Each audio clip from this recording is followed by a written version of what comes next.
ಸ್ವಲ್ಪ ಇದ್ರಂಗ ಹಿಂಗ ಹೊಲಕ್ಕೆ ಹೋಗಿದ್ನ್ಯಾ ಸ್ವಲ್ಪ ಮಳೆ ಬರೋಲ್ತು ಏನಲ್ಲ ಹೆಂಗ ಕಸ ಪಸ ಬೆಳತನ ತೋಡ್ಕೊಂಡೆ ಹಂಗ ಬಂದಿಲ್ಲ ಕುಂತ್ಕೊಂಡ್ಯಪ್ಪ.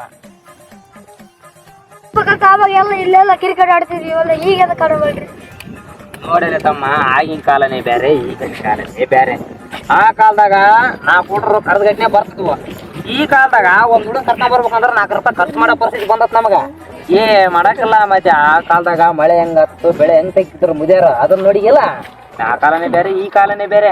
ನಮ್ ತಿಪ್ಪಲ ನಮಗೆ, ಅವ್ರ ತಿಪ್ಪಲ ಅವ್ರಿಗೆ ಆಗ್ಬಿಟ್ಟಾವ. ಈಗ ಏನ್ ಮಾಡಕ್ಕಿಲ್ಲ, ಕ್ರಿಕೆಟನ ಆಡದ ಬಿಟ್ಬಿಟ್ಟು ಕಡೆಕ ಯಾವಾಗನೇ ಬ್ಯಾಸೆ ಪಾಸೆ ಆಡ್ತೀವಿ. ಈ ಬಿತ್ತ ಟೈಮ್ ಆಡದ ಹೆಂಗ್ ಆಡ್ತೀವ ಈ ಹೊಲ್ದಾರ ಸುಮ್ಮನೆ ಇರ್ತಾರ. ನಾ ಆಡಿದ್ರಳ ಅಷ್ಟೇ ಜೀವನ, ಏನ್ ಮಾಡಕ್ಕಿಲ್ಲ.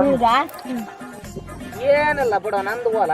ನೀವ್ಯಾಕೆ ತೆಂಬಿ ತಗೊಂಡ್ ಕೈಸಿ ಇಲ್ಲಿ ಬಂದು ಕೊಟ್ಕೊಂಡ್ರಿ? ಎಲ್ಲ ಮಾವ ದಡ್ಡಿ ಹೊಂಟಿದ್ವಿ. ಅಲ್ಲ ಹೋಲ್ ಬಿಡಪ್ಪ, ಇರೋದು ಒಂದ್ ತೆಂಬಿಗೆ ಐತಿ, 4 ಮಂದಿ ದಡ್ಡಿ ಹೊಂಟಿದ್ರಿ. ಇದು ಹೆಂಗ ಲೆಕ್ಕ? ಇಲ್ಲ ಮಾವ, ನಾನು ಅಡ್ಜಸ್ಟ್ ಮಾಡ್ಕೊಂತೀವಿ.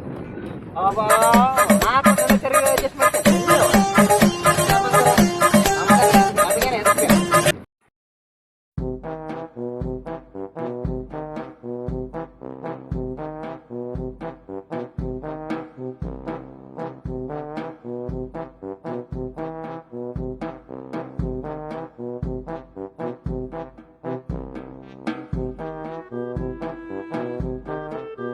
ಅಲ್ಲ ಹೋಲ್ ಬಿಡ, ನೀನ್ ಯಾಕ ಹಿಂಗ ಇಷ್ಟು ಖುಷಿಯಿಂದ ಬಂದು ಕೂತ್ಕೊಂಡ್ಬಿಟ್ಟಿ? ಏನ್ ಸಮಾಚಾರ?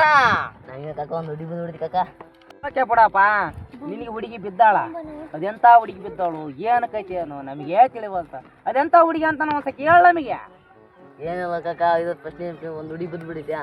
ಹೌದನಪ್ಪ.